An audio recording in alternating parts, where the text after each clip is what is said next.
Belum bisa gayet investor asing, Presiden Joko Widodo dan jajarannya menggayet influencer menjajaki tanah ibu kota Nusantara. Tidak dijelaskan berapa besaran biaya mengajak para pendengung itu, yang jelas mereka diajak untuk melihat progres mega proyek tersebut.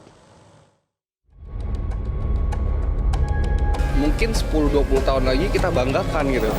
Diajakin ke IKN itu juga ada suatu kehormatan, dan nyampe di IKN kayak masuk dunia lain. Negara tidak seharusnya kemudian menghambur-hamburkan biaya hanya untuk menggiring opini berdasarkan opini influencer, dan itu besar kemungkinan bukan opini yang natural.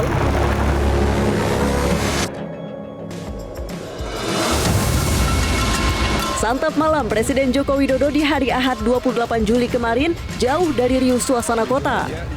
Jokowi makan malam bareng para influencer saat glamping alias glamour camping di Ibu Kota Nusantara alias IKN. Sebelumnya Jokowi menjajal jalanan IKN dengan motoran bersama para artis di Jalan Tol Penajam Pasar Utara. Namun sehari setelahnya Jokowi merasa tidak nyenyak tidur. Mungkinkah karena investor tidak kunjung datang? Tadi malam saya tidur di sini. Bagaimana tuh? Nyenyak apa, Pak? Gimana? Tidurnya nyenyak dong. Nyaman, Pak? Enggak nyenyak. Saya ngomong apa adanya. Kenapa tuh Pak nyenyak? Alasannya apa? Alasannya levelnya apa ya? Gitu, Pak. Iya, mungkin pertama kali aja mungkin. Masih belum. Meski begitu, para influencer mengunggah cerita berbalut promosi berupa video dengan editing yang apik hingga menuai beragam respons. Di antara seleb yang diajak adalah Raffi Ahmad dan Nagita Slavina, hingga Atta Halilintar dan Aurel Hermansyah. Pakar politik menilai Jokowi menyukai pujian-pujian untuk membangun citra di tengah sejumlah persoalan IKN yang tengah disorot kebanyakan publik. Presiden Joko Widodo memang lebih menyukai hal-hal yang sifatnya itu pujian-pujian, termasuk juga bagaimana beliau membangun citra dan reputasi politiknya melebihi ekspektasi dari orang biasa.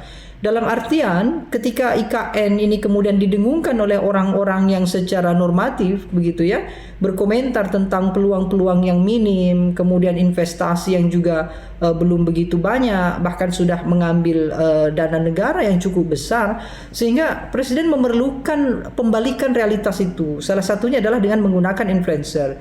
Kenapa? Karena influencer tentu tidak bekerja secara sukarela, apalagi digiring dan dibawa langsung oleh Presiden.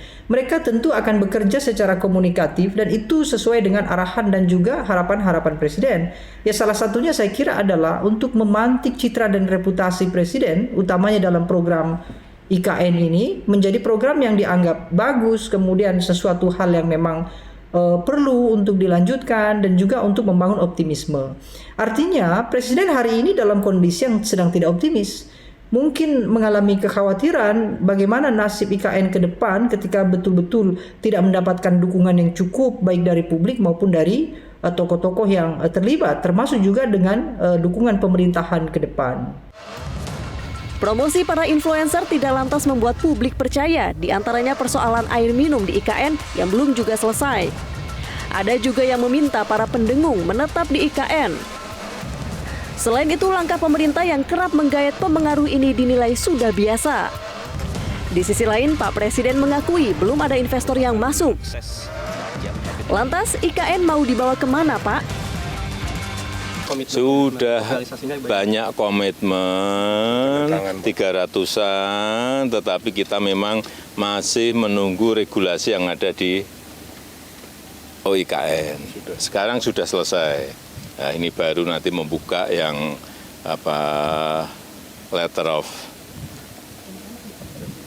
intent, letter of interest sudah masuk. Yang sudah masuk itu akan mulai diundang lagi untuk melihat, dan kita lihat memang ya perubahannya, kecepatannya sekarang kelihatan. Tim Liputan Metro TV.